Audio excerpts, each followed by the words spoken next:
कौन से देवता को हम कर्म करके खुश कर सकते हैं? क्योंकि भगवान कर्म से प्रसन्न नहीं होते, कर्म से देवता प्रसन्न होते हैं। भगवान तो भावना से, श्रद्धा से, विश्वास से, निष्ठा से, भक्ति से, प्रेम से प्रसन्न होते हैं, कर्म से नहीं। देवता कर्म से, देवताओं के प्रति कोई भाव नहीं, श्रद्धा नहीं, प्रेम नहीं, विश्वास नहीं, खाली कर्म कांड की रीति से देवताओं की उपासना कीजिए, देवता फल दे देंगे। लेकिन भगवान कर्म के अनुसार फल नहीं देते।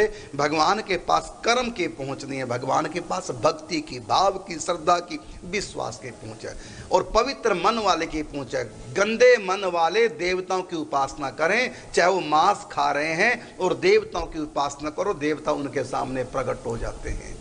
लेकिन भगवान श्री कृष्ण, भगवान राम, भगवती दुर्गा जो भगवान के रूप हैं, ये श्रद्धा विशेष होने से सामने प्रकट होते हैं, या फिर दुष्टों का नाश करने के लिए पापियों के सामने भी प्रकट हो जाते हैं, केवल उनके नाश के लिए प्रकट होते हैं, श्रद्धा से वैसे नहीं। तो रावण के सामने भी राम प्रकट है और विभीषण के सामने भी प्रकट है।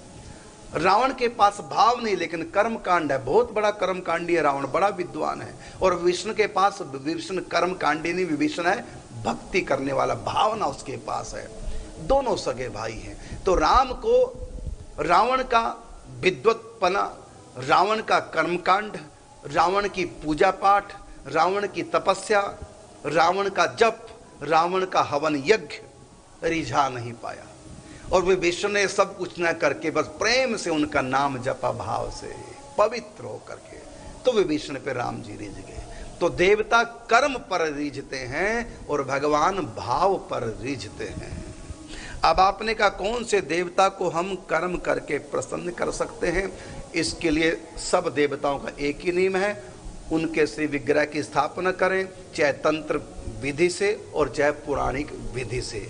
चाहे तंत्र में उनकी स्थापना करें, चाहे मूर्ति में उनकी स्थापना करें, उनके नाम का जाप करें, षोडशोपचार पूजन करें, और उनके नाम से जिस वस्तु के दान से वो प्रसन्न है उस वस्तु का दान करो, तो हमारा भाव पवित्र हो चाहे ना हो, इससे देवताओं को कोई मतलब नहीं रहता। क्योंकि देवताओं की पहुंच आपके भावना तक नहीं है, देवताओं की पहुंच केवल आपके कर्म तक है, और भगवान की पहुंच आपके कर्म तक नहीं। वो आपके कर्म को नहीं देखेंगे, वो आपके भाव को देखेंगे। जैसे देवताओं को पवित्र होकर के भोग लगाओ तो देवता स्वीकार करेंगे, और भगवान श्री कृष्ण कर्माबाई अपवित्र अवस्था में भी भोग लगा रही है खिचड़ी का, तब भी आरोग रहे हैं।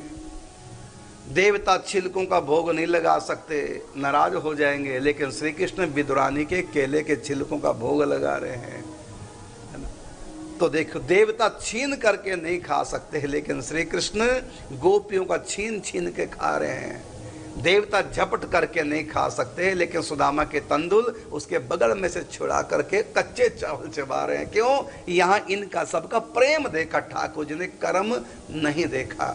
और देवता प्रेम नहीं देखते, देवता कर्म देखते हैं। तो देवताओं की सृष्टि कर्म से होती है, और भगवान के यहाँ यदि आप जाना चाहो तो वहाँ कर्म से नहीं, कर्म का तो प्रवेश ही नहीं है। भगवान के यहाँ भक्ति का, भाव का, श्रद्धा का, विश्वास का, पवित्र मन का ही प्रवेश है। कहा निर्मल मन जन सो मोहि पावा, मोहे कपट छल छिद्र न भावा। अब आप कह सकते हैं कि शंकर जी की आराधना कितनों ने की है? अपवित्र मन वालों ने की है, राक्षसों ने की है, हत्यारों ने की है, तो उनके सामने फिर भगवान प्रकट क्यों हुए? क्योंकि भगवान तो देवता नहीं, शंकर जी देवता नहीं है, शंकर जी तो महादेव है, वो तो भगवान है।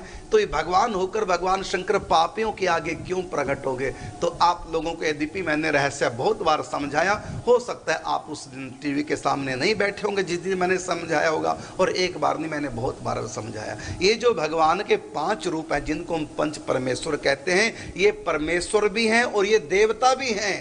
तो इन राक्षसों ने भगवान को भगवान नहीं माना, इन राक्षसों ने जो शंकर जी की उपासना की, भगवान मान करके उपासना नहीं की, बस अपने से प्रबल देवता मान के उपासना की। और जाकी रही भावना जैसी, प्रभु मूर्त तिन देखी तैसी।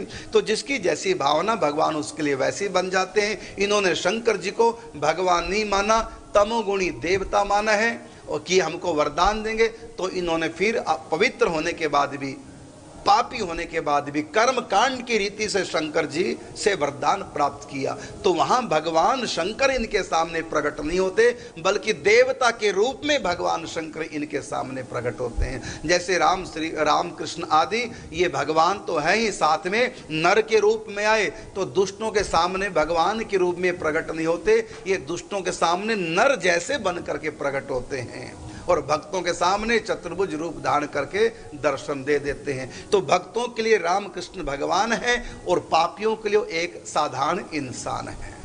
इतना मानते हैं लोग पापी के बड़ा पावरफुल व्यक्ति है, इसको हराना बड़ा मुश्किल है, बड़ा कूटनीतिज्ञ है। तो इस प्रकार ये पापी लोगों ने रामकृष्ण को भगवान न मान करके नर माना, इसलिए जो रामकृष्ण को नर मानेगा उसका रामकृष्ण कल्याण नहीं करेंगे। इसी प्रकार भगवान शंकर को जिन्होंने माना तो तमोगुण के देवता मान करके अनुष्ठान किया, वो भगवान मानकर नहीं। इसलिए किसी भी राक्षस ने भगवान शंकर से न तो मुक्ति मांगी न भक्ति मांगी, कुछ नहीं, केवल मांगा हम काहू के मर ही ना मारे, हमको कोई मार ना सके, मैं स्त्री से न मरूं, मैं फलाने से न मरूं, वो न मरूं। क्यों? इनकी दृष्टि में वो भगवान है ही नहीं, न वो मुक्ति स्वरूप भगवान है न वो भक्ति प्रेम स्वरूप भगवान। क्योंकि इन राक्षसों ने संतों का संग नहीं किया, इसलिए इन पंच परमेश्वर को जान नहीं पाए। इस पंच परमेश्वर को उन्होंने पंचदेव माना है, और पंचदेव भी इसलिए माना क्योंकि सचमुच में ये पंच परमेश्वर पंच देवों के रूप में भी अवतार लेते हैं। जैसे मैं बता चुका हूँ, रामकृष्ण भगवान भी हैं और नर के रूप में भी लीलाएं कर रहे हैं। इसी प्रकार से ये पंच परमेश्वर परमेश्वर भी हैं और देवताओं के रूप में भी लीला कर रहे हैं। तो कुछ लोगों ने इनको देवता माना, इसलिए भगवान ने इनका कल्याण नहीं किया। वो देवता बनकर ही उनके सामने प्रकट होकर वरदान देकर अंतर्धान हो जाते हैं, लेकिन कल्याण नहीं करते। लेकिन जो संतों का संग करते हैं, ग्रंथों का गहन अध्ययन करते हैं, उनको पता चल जाता है कि जो पंचदेव हैं ये देव के रूप में अवतार लिया। वास्तव में पंचदेव ये पंच परमेश्वर हैं। ये आपका प्रश्न का उत्तर। आपने कहा कौन से देवता को हम कर्म करके प्रसन्न कर सकते हैं, तो उत्तर दिया किसी भी देवता को आप कर्म के द्वारा प्रसन्न कर सकते हैं। शंकर जी देवता भी हैं, भगवान भी हैं। जैसे राम जी भगवान भी हैं और नर के रूप में भी हैं। जिस प्रकार मत्स्य अवतार में भगवान भगवान भी हैं और मछली भी हैं, कच्छप अवतार में भगवान कछुआ भी बने और साथ में भगवान भी हैं। इसी प्रकार ये पंच परमेश्वर ये देव रूप में अवतार लेते हैं सृष्टि के अंदर, माया के अधीन होकर के माया के अंदर ये देव रूप में अवतार लेते हैं। इसलिए देवता भी हैं और ये परमेश्वर भी हैं। तो राक्षसों ने, अपवित्र मनवानों ने इनको देवता माना, और जो ग्रंथों का गहन अध्ययन किया संतों के माध्यम से उन्होंने जान लिया कि देवता के रूप में अवतार लिए हैं, लेकिन ये देवता नहीं है, ये तो देवताओं के भी देवता है, तो परम देव परमात्मा है, इसलिए उनका कल्याण कर दिया। लेकिन जो इन देवों को केवल देवता मानेगा ये उनका कल्याण नहीं कर पाएंगे, क्योंकि उसका कारण है जो हमारी नौका में बैठेगा उसी को तो पार करेंगे। तो ये भगवान की नौका में बैठे कहाँ हैं? ये भगवान के शरणागत हुए कहाँ? इन्होंने तो कर्म तप करके भगवान को कहा कि हमको अमुक वस्तु दे दो, इन्होंने तो देने वाला देवता ही माना है, इसलिए भगवान शंकर ने इनका कल्याण नहीं किया। लेकिन जिन्होंने भगवत भाव से भगवान शिव की आराधना की है उनका भगवान ने कल्याण ही नहीं किया। कल्याण से भी आगे नरसिंह भगत को भगवान शिव ने गोपी भाव दे करके प्रवेश महारास में करा दिया। ऐसे भगवान शिव तो देवता जिन्होंने माना उनके आगे देवता बन के प्रकट हुए, और देवता के रूप में भगवान किसी को मुक्ति भक्ति नहीं देते। लेकिन जिन्होंने तत्व से जान करके भगवान शिव की आराधना कर ली, यदि उन्होंने तत्व ज्ञान मांगा तत्व ज्ञान दिया, यदि उन्होंने प्रेमा भक्ति मांगी तो प्रेमा भक्ति दी। देखिए रामचरितमानस में भगवान राम भगवान शिव के बारे में क्या कहते हैं? एक और गुप्त मत सबहि कहूँ कर जोर, शंकर भजन बिना नर भक्ति ना पावहि मोर। अब देखिए यहाँ पर रामायण में गोस्वामी तुलसीदास जी लिख रहे हैं, भगवान राम कहते हैं एक गुप्त मत है, और एक गुप्त मत, मतलब एक गुप्त बात है। गुप्त बात कौन सी?